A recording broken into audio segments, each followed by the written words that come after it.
My next guest will soon be seen in a TV movie entitled Mazes and Monsters, which ironically describes the plight of his now departed series, Bosom Buddies. That show, you'll remember, was plagued by demon network executives and the trappings of their constantly juggled schedule. Maybe he can explain it to us. Here is Tom Hanks. What about that constantly juggled schedule? That is the cheapest shot I've ever seen, guys. No, that's the cheapest shot right there. That badge. What is that badge you're wearing? Are you a policeman? No, this badge means absolutely nothing. I found the badge. I think it's an old dairy worker's badge. And I just wear it because it gets me into buildings. It's okay. I work here. He's got the badge, so he can pass through. That's the only reason. Were they jerking the show around, putting it here, putting it there? They didn't do anything different with Bosom Buddies that they don't do with every other TV show that they have and have ever had, and that was just the way it was. And they were doing their job, so get off their cases, the poor network executives. They were just doing what they get paid for. So they did jerk us around quite a bit. But the people out there kept the show on because they began to write and say, we like this. That's exactly what happened after the first season.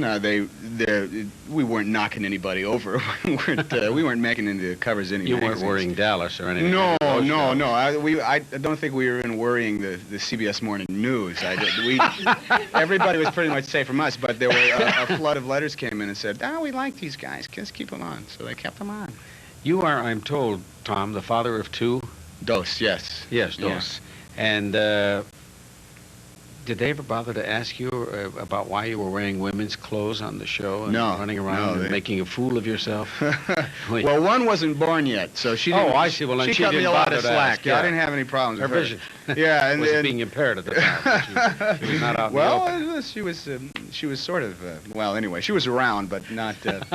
Not exactly. She wasn't. Well, anyway, this is cable. We can say anything we want. No, don't okay. get All right. This is more than cable. We go on the Superstation tomorrow. Oh, all right. Folks, then we're we can't say anything well, we then, like. Then I want to order a yard blob. I was watching TBS at one point, and they have the greatest commercials on TBS of any. You want to order a yard blob? A yard blob. There was something. What is that? It's this big thing you fill up with water, you put in your backyard, your kids can jump around on. It's basically a waterbed for your backyard. But how many times do you think an announcer could say yard blob in a commercial? This guy must have squeezed say it quickly hundreds of yards. Yes, order yard blob. Call yard blob. Ask for yard blob. Yard blob. Yard blob. So ever since I've wanted a yard blob for some reason. I don't know how he got off. That's a toughie. Boy, Mazes and Monsters. You completed this TV movie entitled Mazes and Monsters. Yes. Something tells me that this one is going to need a little bit of an explanation from you. Are we going to show that? We're going to. Yeah, we're going to show the clip. Tell us a little about it. Mazes and Monsters is a movie about what can happen to college students, impressionable college students. And is, in fact, happening. Yes, indeed. There are some stories that have been based in fact about what can happen to certain individuals when they get involved too heavily in these type of cult-oriented role-playing, role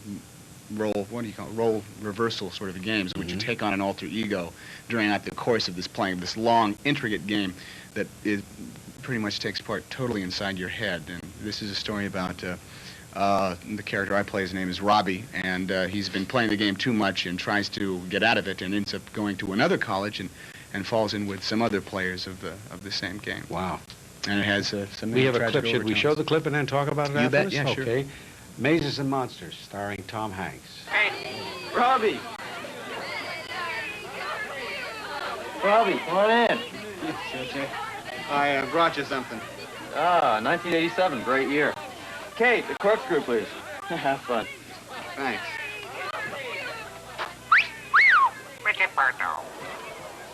Here. Oh. What? Oh, nothing. Sorry. You're very beautiful. Thank you.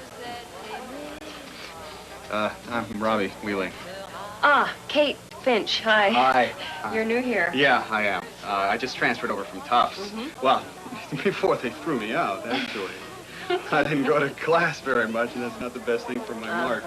Why didn't you go to class? Well, I was into some extracurricular activities. I played a game called Mazes and Monsters a little too much. You're kidding. What level? Ninth level. So am I. Oh. Isn't it wonderful to be finally creating your own scenarios? Yeah, and your own fantasies, too. I'm really going to miss it.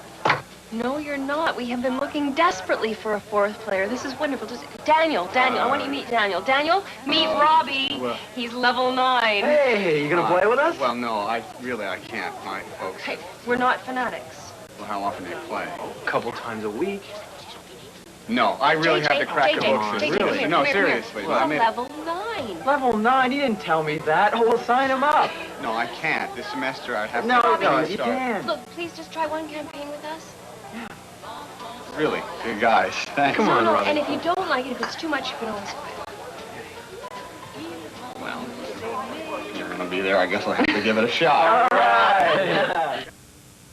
Hey, that's interesting. Have you ever tried anything like that in Well- real life, as they say, Tom? Probably the best known of these role identity games is Dungeons and Dragons, which is, of course, in some cases sweeping the college campuses right now. And I played it a number of times, and it's a fascinating experience. And it is understandable how there are certain types of personalities that could get I a am little told bit that involved. there are stories of kids absolutely vanishing from the face of the earth. There have been, evidently, that there have been some. The best way I can describe it, it's not a board game. It's almost like you play it in a living room with a bunch of friends, and you just keep little notes to yourself. But what you see inside your head is much like listening to the old radio mysteries, where it all comes to you from another source. And this, in the game's case, it comes from the controller or the dungeon master. And you see it all inside your head, and you have assumed a character that you can see inside your face. You can see yourself moving through these things. Where did And this all begin? Do you know? I haven't the Oh, vaguest so did you? idea. I have some PhD sat around and came up with this thing. Visions of these doctors going, I can't take it anymore. You got something going for you. You're very, I'm not saying that you're up in years. You're very youthful looking, and I'm told you're older than you. You play a Looking. 20-year-old in this, right? Yes, I do. It thrills your manager. I'm faking sure. them all out there. How far beyond that are you? Well, The 20 mark? I'm in the mid-20s. I'm that 23 going on 25 sort of thing. I see. But that's wonderful that you can play those parts. Well, it What's was- the secret besides having a young face? The kids keep you young. Yeah.